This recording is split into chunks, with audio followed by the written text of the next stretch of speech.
tozwaki partenaire na 2015 oyo asombelaki biso ndako asombi ndako mais apesi poids na avocat na ye. Alors apesi mbongo epa avocat olie akoma kombo na biso to atunanga te tala mbongo eye kombo nani tokotia ake atie kombo nani ya Mundele. Après une année na 2016 abandi Mundele ateki ndako na ye. Mundele ateki ndako na ye aye kotia kombo ya belle-mère. C'est pas possible. Oh, bah, Mundele atekelinga yango wana moto asombi eza mama oyo. Une vieille maman de 1942 qui ne peut même pas partir aux États-Unis. Bakanga Kinga, nous sommes partis avec tous les enfants là pour au tribunal. Bana oyo ya Nzambe leur présence crie.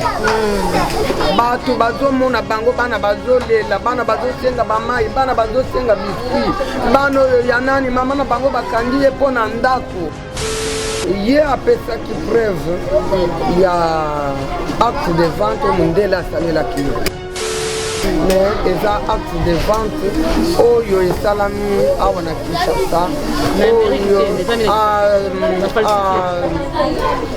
askane signature ya Mundele atie likolo azwi foto ya Mundele askane abambi na buku ya lopango.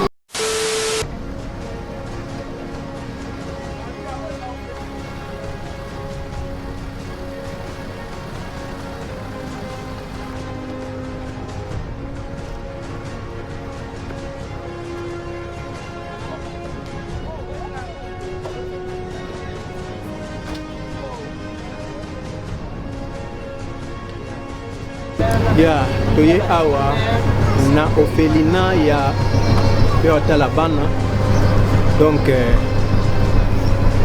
moyen ya koloba mingi ezaki tobandi sikoyo rien à dire tozo continuer botala makambo nyonso ndenge koleka bana nyonso ya news ya mokili mobimba soki mpe oza okoki kozala na moto okoki kosunga topesa numéro te mais bokozwa numéro bino moko epai ya bato oyo basunga bana.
Ça va les enfants? Les enfants, ça va, ça va.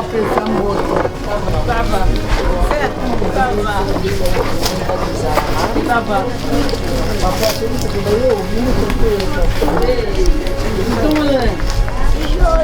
Jolie. Mais tu es jolie, hein? Oui, pour être beau. Ah.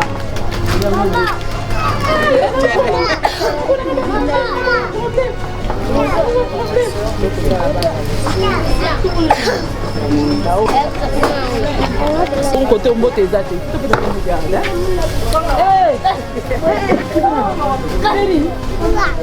Comment on ah, il faut t'abonner. Ça va. Comment on d'abord, mission et pesami na mutu moko alors baninga bazoya kosunga ye mutu yango kombo na ye Kokotanga kombo te ma sœur Bernadette. Voilà, important. Ma sœur Olobi, il y a des détenteurs, il y a prison, il y a orphelinat Oyo. Ça date depuis quand? Depuis quand aussi et puis au Bandi? Bon, na Bandi vision na 2001. Ok. Mais nazala kobo yango. Ok. Vraiment un appel, mais j'ai refusé parce que je n'avais rien, je n'ai rien. Je suis que pauvre. On me donne à manger, on me donne à vêtir. Nalinga kina sana beau vraiment. Il y a des jours que j'ai refusé de prier. Oui, des jours que j'ai refusé de prier parce que je ne voulais pas la mission. Okay. Mais le Seigneur vous savez que tôt ou tard, il doit m'obliger de le faire. Et en 2010, non, en 2008, je suis parti en Espagne. Là, c'est là où on m'a dit de veiller sur les enfants. J'avais vu 3 enfants en pleine route en train de jouer. Okay. Alors on me demande de veiller sur les enfants. Je n'étais pas calme parce que je connaissais déjà la mission. Je n'étais pas calme. Mais quand même, j'étais suivi par un évêque qui me dira non, je te connais ma fille, prie, moi aussi je peux prier pour toi. Et cela, ça m'a rendu quand même un peu. Alors en 2010, après une révélation d'une maman, après la messe, là où j'étais un peu bouleversée. Parce que qu'est-ce que j'avais pas. Vraiment, je suis pauvre. Qu'est-ce que j'avais à faire une chose comme ça. Mais le Seigneur a fait que miraculeusement, d'abord j'ai commencé l'orphelinat. Quand la maman là est partie. Là où nous sommes là? Non, on s'est traversé de communes et de communes. Nous avons commencé à Massina. Toujours en location? En location. Avec un père qui avait eu la mission lui aussi d'encadrer les enfants compris avec la loi. Et moi, comme j'ai travaillé à la prison à ce moment-là, je suivais les dossiers des indigents. Il y a les prisonniers, on l'a arrêté, il n'est pas jugé, il fait de temps, personne ne suivait les dossiers. Et moi, j'ai travaillé pour faire ça.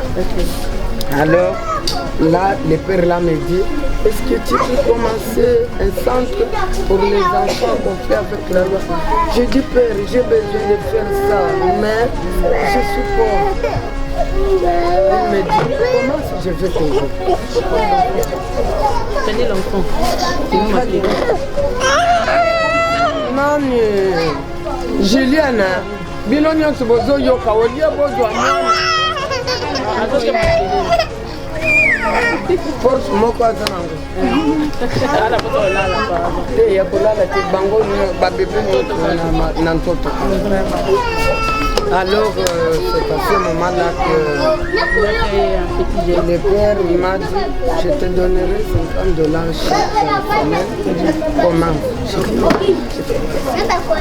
Je n'ai ni garantie, ni quelqu'un qui peut me donner de l'argent, ni ma famille, ni les amis. Je n'ai pas de amis, je me rencontre avec tout le monde comme si je n'ai pas de parti. Qu'est-ce que je vais faire?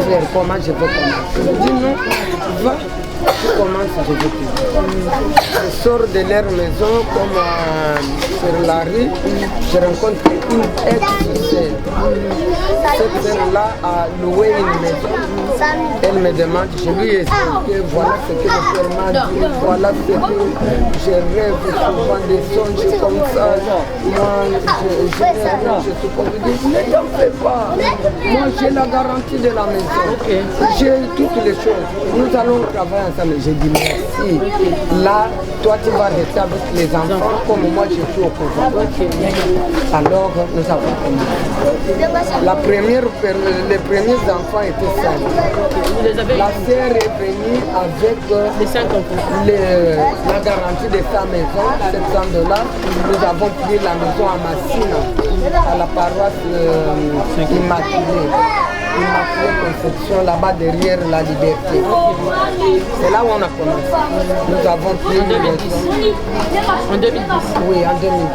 Nous avons pris une maison et nous avons mis 5 enfants. Parmi les 5 enfants, il y avait un que les soldats m'avaient donné. Il avait beaucoup de clés parce qu'il était brûlé. Je l'avais mis chez mon cousin. Il était brûlé pourquoi? C'était un enfant de la ville, il passait, il ne savait pas, il faisait le feu, il s'est brûlé. Alors personne ne les soignait, les policiers me l'ont donné. Je suis venu les mettre chez mon cousin. J'ai soigné ces plaies avec l'aloe vera. J'achète la plante d'aloe vera, j'emballe, je rentre. Je faisais le couvent, la prison, je viens finir chez l'enfant, je rentre à la maison. Et quand on a eu cette maison-là, j'ai mis l'enfant là-bas. Au marché de Liberté, nous avons ramassé 4 petits enfants comme ça, nous les avons mis. Donc si on comprend bien, vous ne prenez pas que des orphelins, mais aussi les abandonnés. Il y a des orphelins totalement abandonnés parce qu'ils sont dans la rue, parce qu'ils ont abusé de ceci, cela. Ils ont abusé, mais surtout chassés parce qu'ils sont distorsionés. Ok. Même de 3 ans. Les enfants de 3 ans qui Il y a un que j'ai eu à 3 ans quand j'ai commencé à 2010. Matondo. Il est arrivé quand il avait 3 ans. Je lui ai donné le nom de Matondo. Matondo, viens par ici. Matondo, ça va? Ça va. Donc, yo, là, il y a bango nyonso. Oui. Moi, ni bango de bazo kolo. Oui. Ah, dis-moi, tu as quelle année maintenant? J'ai 15 ans. Tu as 15 ans maintenant. Félicitations. Tu encadres bien tes frères et sœurs aussi? C'est quoi, ma sœur, question mon coco, Batumingi, Dengolobi va comprendre dans votre Kolobi, bana mingi baza baorphelin mais bozwaka ba je dis ce sont les orphelins, mais les orphelins abandonnés. Oui. Papa kufa, maman kufa, bakenda nanoko. Alors l'oncle, la femme de l'oncle dit, cet enfant est sorti aller dans la rue. Donc, ce sont vraiment les orphelins abandonnés. Yeah. Donc, selon maman, ma sœur, alobi ke bana misusu baza baorphelin te oyo babwaka. Mais misusu baza pe na bandeko. Mais bafinga bango, babengana bango, baza bandeko banani. C'est ça. Parce que nous, netidé Matondo. Depuis 3 ans, Zaki a Boboaka, et pas Babiki Azando, Balokoti na wapi, dans Machal. de temps en temps, le Seigneur nous donne une idée. Le Seigneur m'avait donné l'idée de créer une petite école dans l'orphelinat. Le bâtiment que vous voyez en tôle, c'est l'école des enfants. De maternelle jusqu'à 6e. Ce n'est pas agréé, mais nous travaillons avec les micro-plans. Mais quand même, nous sommes reconnus par la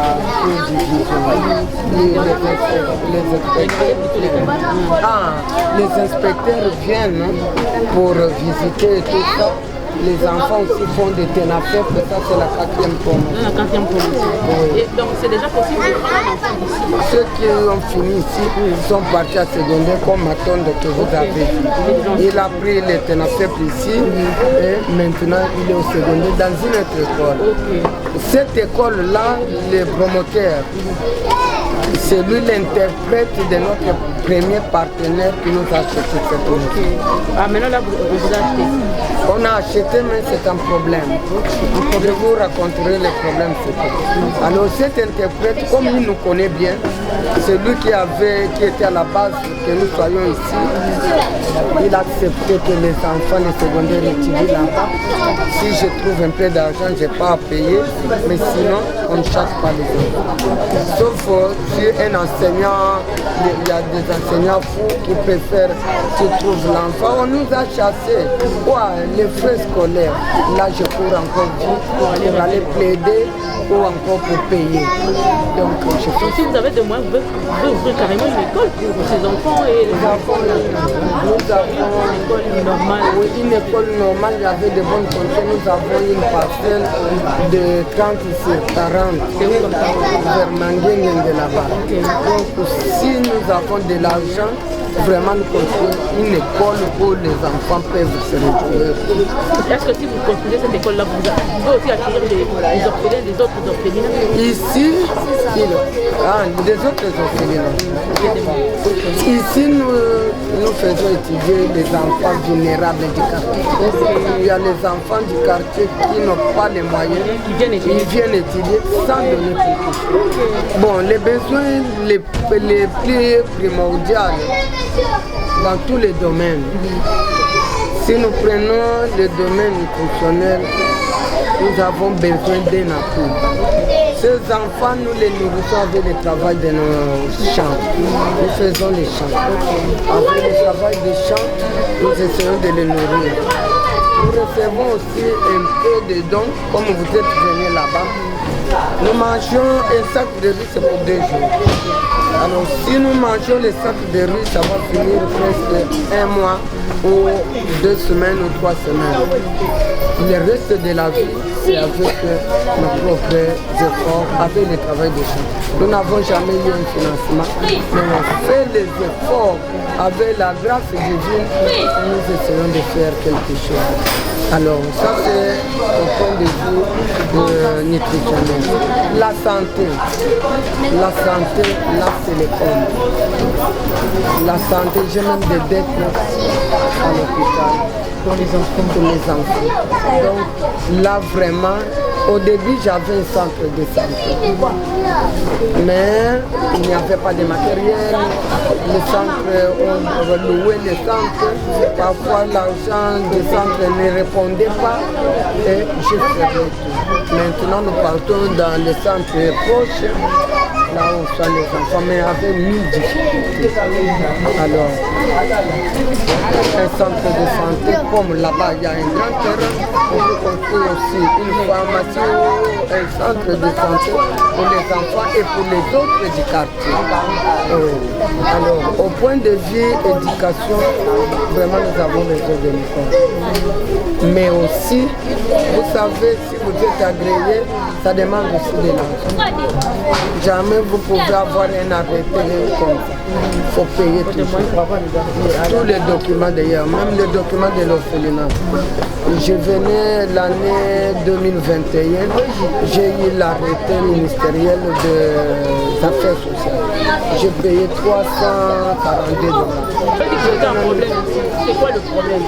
Le problème c'est l'école, la condition une école fiable pour les enfants et aussi l'école et l'équipement. Ça, au point de vue éducation. La minute où il y a besoin vraiment, où le président de se présenter, nous sommes en train de faire les gens qui nourrissent les enfants. C'est les gens qui fait étudier aussi. Parce que là, chaque fois quand je vends les produits, un enfant malade, je l'amène à l'hôpital avec l'argent. Donc si je suis appuyé pour les champs, on a des terrains, mais moyens. Je vois que partenaire en 2015, Oyo, asondela kilisonda. Asondela mais apesi pour un avocat na ye. Ce monsieur-là avait son avocat. Alors apesi mbongo et pas avocat. avocat olie akoma kombo na biso to atunanga te tala mbongo elie kombo nani tokotia ake atie kombo nani ya mundele. Après une année, en 2016, Mundele a été Mundele a été aye kotia kombo ya belle-mère. C'est pas possible. Oh, bah Mundele a été yango wana moto asombi eza mama oyo, une vieille maman de 1942 qui ne peut même pas partir aux États-Unis.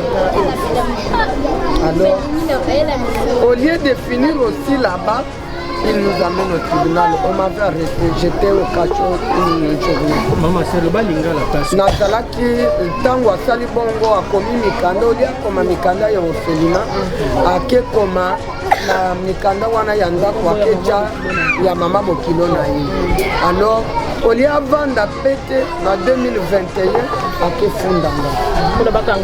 Bakanga Kinga, nous sommes partis avec tous les enfants là pour au tribunal. Sérieux? Oui. Bolala kuna. Bolala que Dieu merci, bana oyo ya nzambe te. Leur présence crie.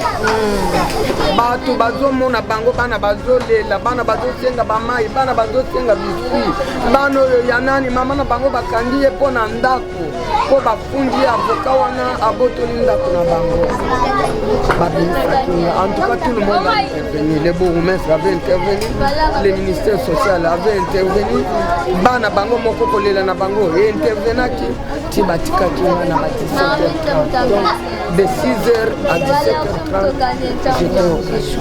Maman, le kwana il faut battre bango malamu. Bayo maman na loba na yako tuna na zo poser ba question pour na ba comprendre bien maman place wala kuna wimi na mama.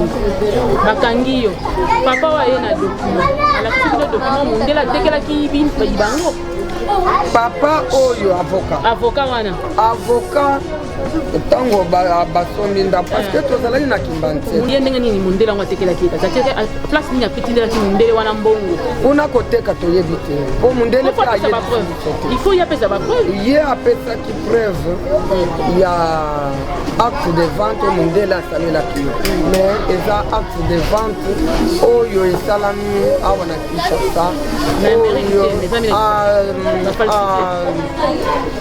A scanner signature ya mundele atie likolo azwi photo ya mundele askane abambi na buku ya lopango nde toto moni ba dossier na nga nayebaki yango mpo nakendaki na cadastre bafaire photocopie nga mikanda wana nyonso oyo aye alela to nazwa asi eza na 3 documents procuration ya liboso procuration ya mibale basignature différent ya mundele acte de vente nani basali acte de vente na le 15 juin 2016 signature eye kosalama na le 12 juin 2016 c'est-à-dire ils ont commencé par la signer et puis wana nani azo signer kuna bato ya Amerique mboka ngo nini mboka Amerique ekoya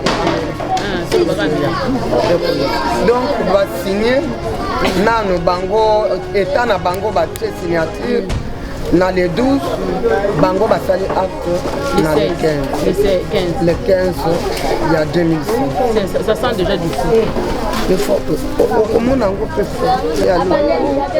Moi je pense que c'était toi autre que l'orphelinat. Là c'est un grand problème. Nathalie appelle, bien moi quoi il y a Nathalie appelle tout le monde. Na limite mais c'est on a à corrompre hein. La terminale d'enfant. Non. On a comme bafundinga. Bafundi bana te bafundinga. Na ke na limite juge président ya limite à yebisinga. Dis à tes avocats de ne pas de rentrer à Kinkole pour finir l'histoire. Cette maison-là, c'est la maison des enfants. Ce n'est pas toi, c'est les enfants qu'on devrait activer. Allez là-bas. L'avocat, comme ils étaient encore corrompus par leur collègues. Est-ce que nous n'allons pas se manger? Oh, yanga baboyi. Oh, ton argent est arrivé en retard, nous ne sommes pas partis. Je dis non, ce n'est pas ça. Il y a qu'on appelle Baye, comme Azalaki na Mikanda na ye, Baboye appelle Nanga, Bazon si procès na Kinkon. Jusque là. À ce point, au Télémi Wana depuis 2022. Jusqu'à aujourd'hui. Au Télémi alors, Nazou a avocat Yami Bane. Papa, maman, avocat, Yami Bane. Bawo Bachela biso mabele parce que le point où ils allaient à mabele. Bachela biso sima. Bazou avocat na bango. Avocat wana te le consala. Mais alenga pe mambongo bele. À 20 $ pour arriver ici. À 20 $ pour arriver à l'ambassade. À 20 $ pour les 20 $ sont partis. Comme et loko. Attends même la tribunal là qu'il y a ça les loko ya ça. C'est pas qu'on dit ba Hollande on mo ko lo ba. To yeli susu na ju ba avocat ya misa to papa là. Je lui dis papa, nga soko moninga liboso na yo. Je te dis la première chose, tous les avocats iront dans l'enfer. Pourquoi? Parce que vous faites les choses qui ne sont pas vraies. Vous pénalisez ceux qui ont raison, mais ceux qui ont tort, vous leur donnez la raison. Il y a l'obité, je vais attaquer d'abord l'acte de vente.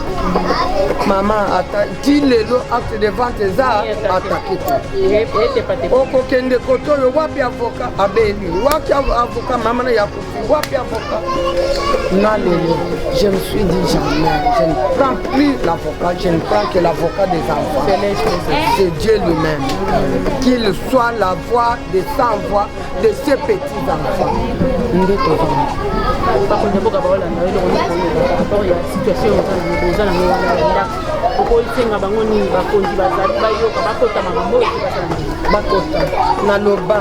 naloba na ba TV bamonanga bamsuzu bazoloba il ne faut pas exposer comme ça parfois l'exposition ne dit rien bamsuzu bazoloba bongo bamsuzu bazoloba il faut bavocat nyonso bakotela parce que avocat wana akoki mais mutu pete ya tosala eloko mutu te nakoma na ministère ya social eloko emonani te bourgmestre ayebaki yango eloko emonani te mais na lelo nga personnellement nalalaka na inquiétude est-ce que tokokoma lobi est-ce que na butu bakoya kokotela biso parce que une fois enani multitude ya bamilitaire bazalaki awa bakezwa bamilitaire en forme balati elamba ya fondation ya bao basinyaki bapapier wana bafaux papier sikoyo tosala nini bakonzi soki bayoki bazoyokanga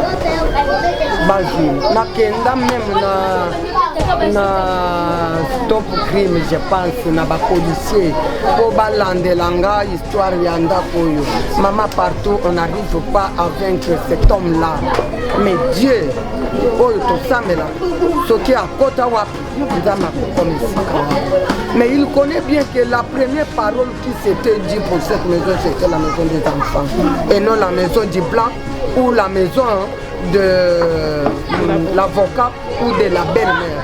La première chose qui nous a quitté de Kimbanse, c'était la maison des enfants. Que cette parole soit accomplie. Que cette parole s'accomplisse. C'est la maison des enfants. Merci beaucoup, maman. Je reconnais. Maman, la bana, ma sœur Louise. Ok. Ma sœur Louise,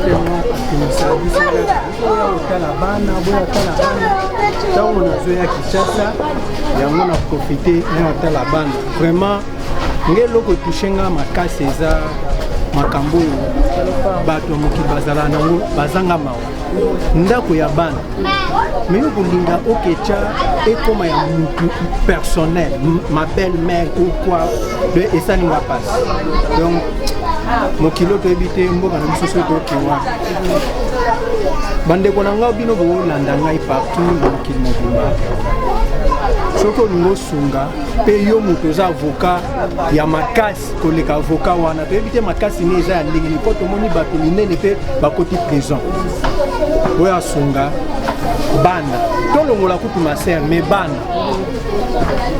maser wana avocat wana akangaka bato boye dossier boye donc toyebi te soki oza makasi oza mwana nzambe oza mwana nyonso mwana Congo oyo oyebi ke okoki mpe kosunga bana oyo mpo awa bayebi te bakoya mpo baza na preuve moko te ezolakisa ke lopango eza ya aboyi na kopesa bino te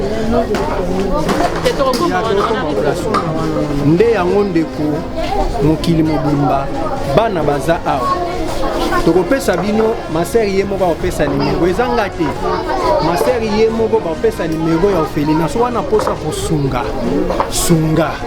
Merci beaucoup. Nombre ya bana oyo tozo koencadre bao bazolala awa bazali 50 tozwaka mpe bavulnérable oyo kaye bango bazwi bakaboleli mpe baninga baza na quartier baza 25 ya quartier bango nde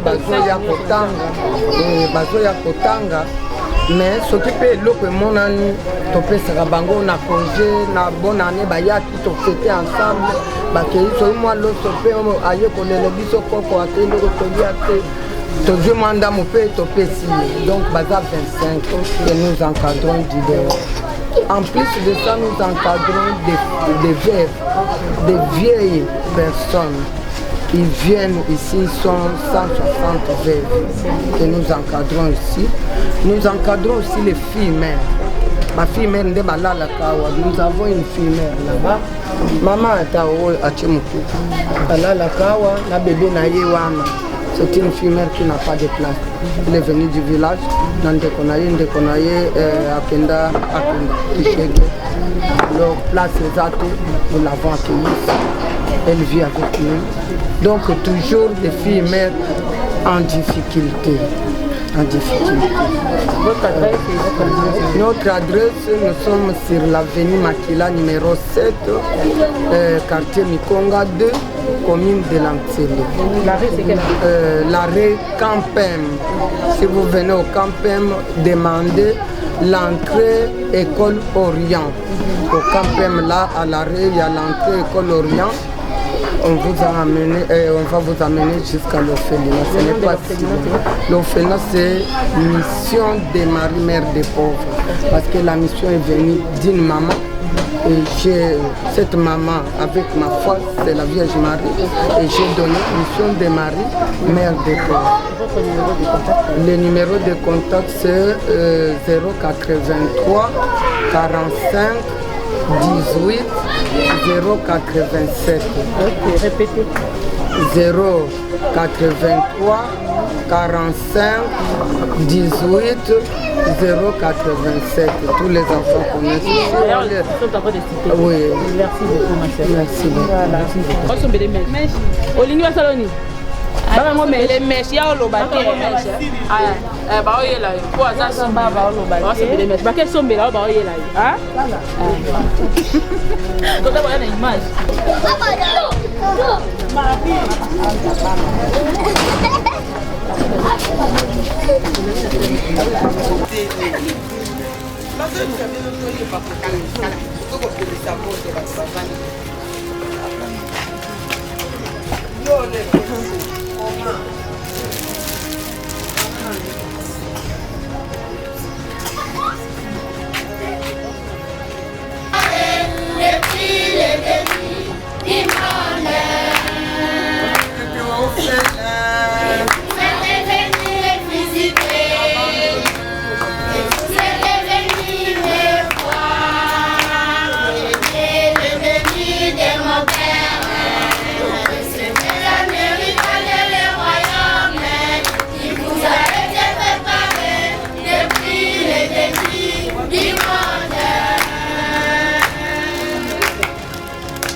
Merci papa, nous ezongela yo tango nyonso ozali koyoka kolela na biso ozali komona babesoin nyonso bana na yo baza nango ozali koya kosekurire bango lelo olie kosekurire bango à travers Papa José oyo awuti musika aya kotala biso kolesa biso mpe kolatisa biso ya solo tata nzambe na pesi yo merci.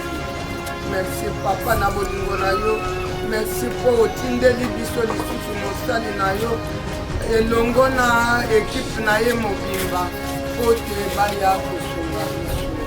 Papa zali nabondeli yo, nasengaka yo ntango nyonso baoyo nyonso bazala ya mosika bazala pembeni baya bango moko to batindi bato batia bitambe na bango awa na lupango oyo ya bana.